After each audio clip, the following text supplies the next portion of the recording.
चाहते हो तुम्हारी दुआएं कबूल हो जाए? मैं भी चाहता हूँ। उससे पहले एक मसला सुनो। मर्द और मेरी बहनें, तुम हो ना मर्द, तुम्हारी माँ बाप चचा ताऊ खालू मामू फूफा फूफी बच्चे बीबी उस्ताद पड़ोसी मोहल्ले वाला, बस सारे रिलेटेड है ना, रिलेशन में सब रिश्तेदार हैं। तो इन सब में मर्दों पर सबसे ज्यादा किसका होता है? बेटे का होता है या बेटी का होता है? बीबी का होता है या भाई का होता है? माँ का होता है, बाप का होता है? सबसे ज्यादा किसका होता है? तो अब इस्लाम ये कहता है मर्दों पर बेटी और बेटे से भी ज्यादा, बीवी से भी ज्यादा, भाई चचा ताऊ से भी ज्यादा, सबसे ज्यादा हक माँ बाप का है। कोई बात नहीं, कोई बात नहीं। सबसे ज्यादा हक किसका बोलो? मैंने रिश्तेदारों में बताया सबसे ज्यादा हक माँ बाप का। इन्होंने पड़ोसी का इसलिए बताया, कहीं चंदा देते हैं ना तो बाहर दे रहे हैं, इधर आधर, पड़ोसी बेचारा पिस रहा है, टूट रहा है, भूखे मर रहा है, उसके नहीं, तो इन तमाम लोगों में पहले पड़ोसी को दो, इसलिए उन्होंने पड़ोसी को बताया। लेकिन मैं रिश्तेदारों में बता रहा हूं, बीबी बच्चे सबसे ज्यादा हक मर्दों पर किसका बोलो? 10,000 कमाते हो, 5,000 बीबी बच्चों पे खर्च होते हैं, 5,000 माँ बाप पे खर्च करते हो? नहीं होता, नहीं होता। इसलिए मैंने ये मिसाल दी ताकि ध्यान रखो, ध्यान।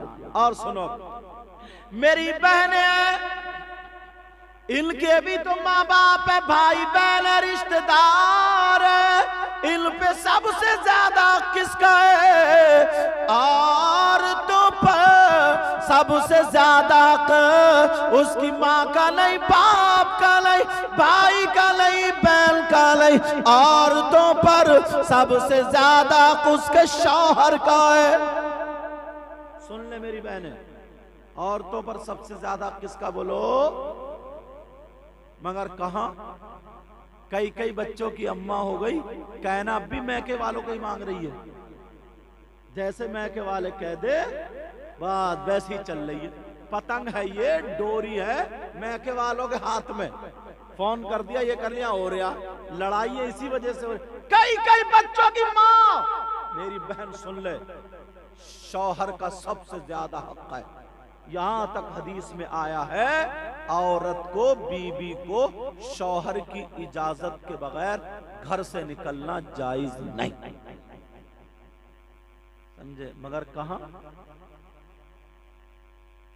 तुम गए मार्केट में कमाने, इजाजत ले रही है, तुम गए कमाने और ये गई मोहल्ले में आग लगाने।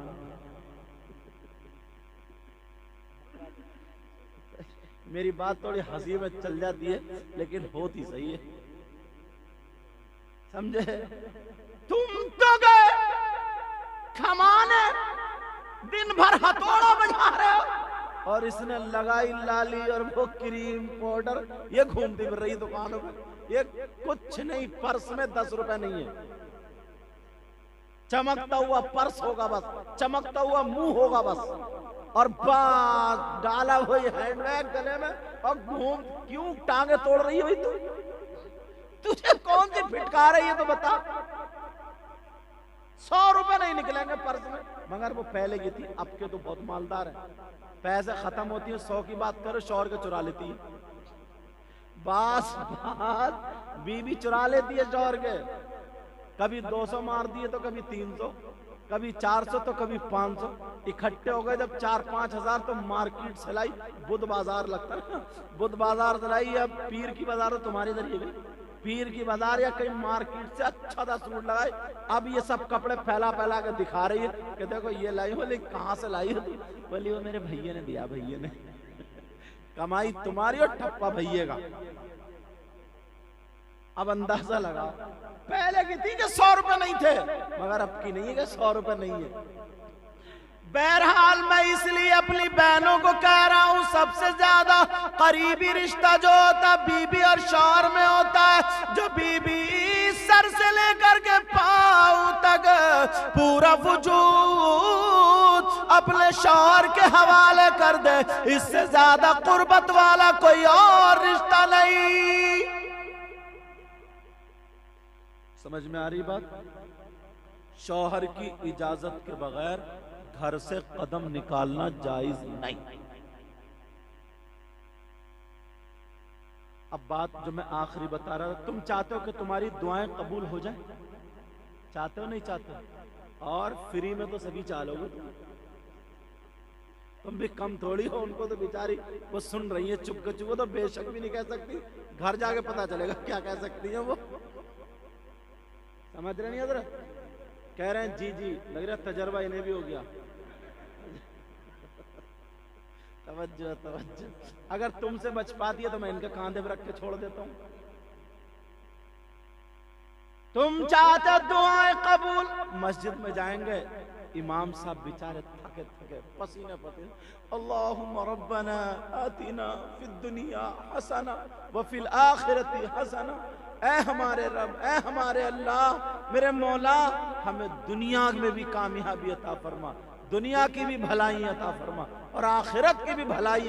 और ये उंगलियां चटका रहा, ये कर उंगली चटा रहा, बोला वो फिल आखिरत, तो कूद के बोला आमीन। अब कह रहे आमीन, कभी पंखे गिन रहा मस्जिद में, कभी इधर देख रहा, कभी बोले वकीना अज़ाब अन्नार, बोले आमीन। ये दुआ कबूल होगी तुम्हारी? बोलो ये दुआ कबूल होगी? एक नाबीना, एक अंधा गरीब नवाज के यहाँ जाके पड़ गया, पट्ट पड़ गया गरीब नवाज के। अंधा था, अंधा, आंखें मांग रहा, बोले मैंने तुम्हारा नाम सुना गरीब नवाज, तुम सब कुछ दे दो, आंखें दे दो, आंखें दे दो। ऐसे मांग रहा टल मटोल जैसे तुम मांगते हो मस्जिद में जाके, समझे? आंखें दे दो। 3 सालों का मिली नहीं, अंधा बिगड़ गया और खड़ा हो गया, बोले मिट्टी का ढेर है, यहाँ कुछ नहीं मिलता, कुछ नहीं मिलता। औरंगजेब पहुंचे वो 2 साल, बोले क्या हाल है, क्यों कर रहे ये? बोले कुछ नहीं मिलता। बोले जानता मुझे? बोले नहीं। बोले औरंगजेब हूं। डर गया, कांप गया, तलवार निकाल के हाथ में दे दी, बोले सुन, इसे जानता है? बोले जी हुजूर। बोले तलवार, उसकी गर्दन पे हाथ रखा, बोले इसे? बोले ये गर्दन। बोले तलवार पकड़ ले, मैं अंदर जा रहा हूँ, फातिहा पढ़ के आऊंगा, उसके बाद जब मैं बाहर निकलूंगा तब तक तू मांग ले, अगर तुझे मिल गया तो बच गया, वरना इसी तलवार से तेरी गर्दन काटूंगा।